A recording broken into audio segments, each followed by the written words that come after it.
سأقدم قائمة لبعض الفنانين المصريين المشهورين الذين يعرف عنهم أنهم يعتنقون الدين المسيحي بناء على معلومات موثوقة. 1. لبلبة. اسمها الحقيقي نينوشكا مانول كوباليان، وهي من أصول أرمينية. لبلبة هي ممثلة ومغنية وراقصة استعراضية، بدأت مسيرتها الفنية في سن مبكرة وقدمت العديد من الأفلام والمسلسلات التلفزيونية وحققت نجاحات كبيرة. 2. نيلي. اسمها الكامل نيليلي آرتين كالفياني، وهي من أصول أرمينية.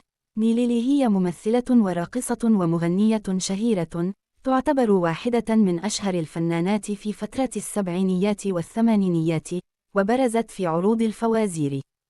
3. هاني رمزي. هاني رمزي من الممثلين الكوميديين المعروفين في مصر. قدم العديد من الأفلام الكوميدية الناجحة واشتهر بأدواره الكوميدية في السينما والتلفزيون. يوسف داوود. يوسف داوود ممثل مصري مسيحي اشتهر بأدواره الكوميدية في السينما والتلفزيون والمسرح. إدوارد. صحيح، إدوارد ممثل ومغني مصري مسيحي اشتهر بأدواره الكوميدية في السينما والتلفزيون. مريم فخر الدين. مريم فخر الدين ولدت لأب مسلم وأم مسيحية، لكنها كانت تعتنق الإسلام.